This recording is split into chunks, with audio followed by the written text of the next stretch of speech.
మన వారాహి సిల్వర్ జ్యువెలరీలో అద్భుతమైన ఆఫర్స్ పొందండి మరియు కారు గెలుచుకునే గొప్ప అవకాశం. ప్రపంచ పటంలో యుద్ధ టపాసులు పేలుతున్న వేళ ఆ సెగ భారత ఆర్థిక వ్యవస్థను దహించి వేస్తోంది. అగ్రరాజ్యం అమెరికా తన ఆర్థిక పట్టును బిగదీస్తూ ఉంటే మరోవైపు అంతర్జాతీయ సరిహద్దుల్లో యుద్ధ మేఘాలు కమ్ముకుంటున్నాయి. ఈ రెండింటి మధ్య నలిగిపోతున్న భారత రూపాయి చరిత్రలో మునుపెన్నడూ లేని విధంగా ₹95.45 మార్కు వద్దకు చేరి సరికొత్త కనిష్ట స్థాయిని తాకింది. ఇది కేవలం ఒక అంకె పతనం మాత్రమే కాదు, దేశ ఆర్థిక సార్వభౌమత్వానికి సవాలుగా మారుతున్న పరిణామం. గ్లోబల్ మార్కెట్లో నెలకొన్న అనిశ్చితి వల్ల ఇన్వెస్టర్లు సురక్షితమైన పెట్టుబడిగా భావించే డాలర్ వైపు పరుగులు తీయడం రూపాయిని మరింత బలహీనపరిచింది. అంతర్జాతీయ రాజకీయ ఉద్రిక్తతలు పెరిగిన ప్రతిసారి ప్రపంచవ్యాప్తంగా సరఫరా వ్యవస్థలు దెబ్బతింటాయన్న ఆందోళన మొదలవుతుంది. ముఖ్యంగా యుద్ధం కారణంగా ముడి చమురు రవాణా నిలిచిపోతుందన్న భయంతో డాలర్కు విపరీతమైన డిమాండ్ పెరిగింది.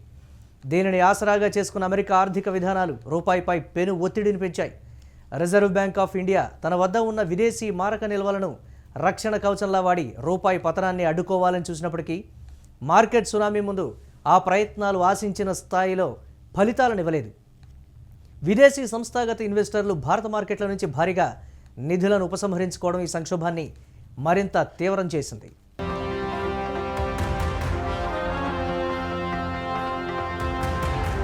ఈ ఆర్థిక ప్రకంపనలు భారత స్టాక్ మార్కెట్లను రక్తసిక్తం చేశాయి.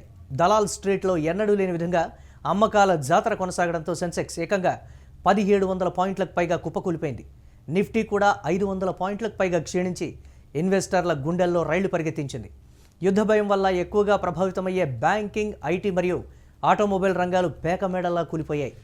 రూపాయి విలువ తగ్గడం వల్ల బ్యాంకుల రుణ సామర్థ్యంపై ప్రభావం పడుతుందన్న ఆందోళన ఒకవైపు, గ్లోబల్ మార్కెట్లలో క్లయింట్ల ఖర్చు తగ్గించుకుంటారన్న భయం మరోవైపు మార్కెట్లను కుదిపేసింది. ఈ రూపాయి పతనం ప్రభావం నేరుగా సామాన్యుడి వంటింటిపై పడనుంది. భారత్ తన చమురు అవసరాల కోసం అధికంగా దిగుమతులపైనే ఆధారపడుతుంది కాబట్టి డాలర్ బలపడితే పెట్రోల్ మరియు డీజిల్ ధరలు ఆకాశాన్ని తాకడం ఖాయం. రవాణా ఖర్చులు పెరగడం వల్ల నిత్యావసర వస్తువులు, ఎలక్ట్రానిక్స్, విదేశీ విద్యా ఖర్చులు సామాన్యుడికి భారంగా మారనున్నాయి. గ్లోబల్ మార్కెట్లో ఈ యుద్ధ వాతావరణం చల్లబడనంత వరకు రూపాయి కోలుకోవడం కష్టమని నిపుణులు హెచ్చరిస్తున్నారు. ప్రభుత్వం మరియు ఆర్బీఐ సమన్వయంతో కొత్త వ్యూహాలను అమలు చేయకపోతే దేశం మరింత ఆర్థిక ఒత్తిడిని ఎదుర్కోవాల్సి రావచ్చు.